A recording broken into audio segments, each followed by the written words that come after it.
Ultimately, you cannot have sexual encounter between two dead bodies.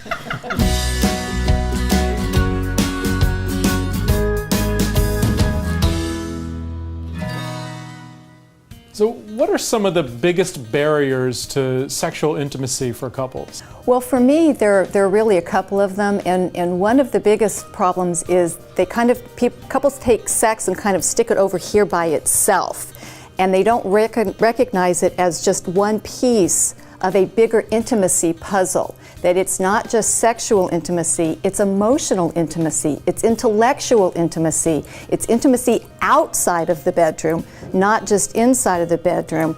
And one of the pieces that really plays into that is whether or not couples are making and taking the time that real intimacy takes, and also have you dealt with any anger and resentment that can poison and pollute the relationship.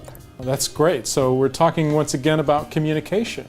Well, communication is a huge piece, but a lot of it is time, and we're so busy with all these things that sex kind of just becomes part of the to-do list, and it's something that can be counted. This is one of the things that I've run into with many of the male clients that I have.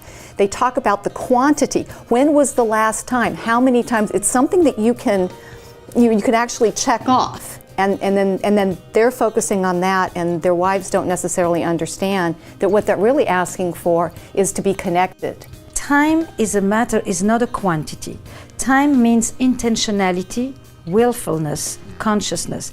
Committed sex is premeditated sex. If you want this thing that people call the myth of spontaneity, that it's just gonna kind of fall from the heaven like a deus ex machina while you're folding the laundry, ain't gonna happen. Whatever is just gonna happen already has. You make it happen. And that means that you begin to think about sexuality not as something you do, that you count, that you can check off your list, but as a place you go, inside yourself and with another. What is sexual intimacy? It's the expression of deeper and personal and intimate parts of us through the language of sex. I like what you said in terms of the quality of the relationship and the quality of time together and how we use time. Because if we think about it in terms of quality, then we're nurturing each other. We're nurturing our experience together. And in that nurturing of experience, we are kind of building up a desire to want to be together and to want to be closer. And sex is like the celebration of that whole experience. It's the celebration of the relationship because it gives you the immediate gratification of what you're trying to get in the relationship. And so therefore, if you can just imagine when you're at the orgasmic peak of a sexual experience, the relationship can have that same kind of quality, that same kind of excitement, that same kind of thrill, but it's something that you work on.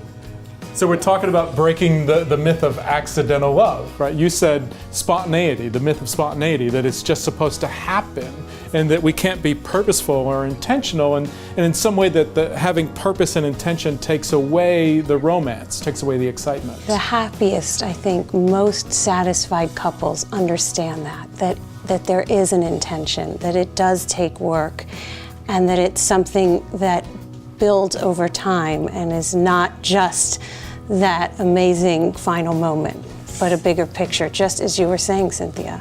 People are constantly talking about what turns me on and what turns me off. But if you turn it around, and I do this courtesy of Gina Ogden, I turn myself off when? Mm-hmm. And I turn myself on when or by. And I take responsibility for my desires. You will see that people will just turn themselves off because they don't take time for themselves. They haven't seen their friends. They haven't been in nature. They haven't danced or listened to music or gone to the movie or done the things that make them feel alive. Ultimately, you cannot have sexual encounter between two dead bodies, or two deadened people. So what turns me on is the same in reverse. When I'm with people, when I see friends, when I feel good at work, when I'm creative, when I'm in nature, when I am energized and alive. And if people don't do that, then they say to the other, you're not doing it for me.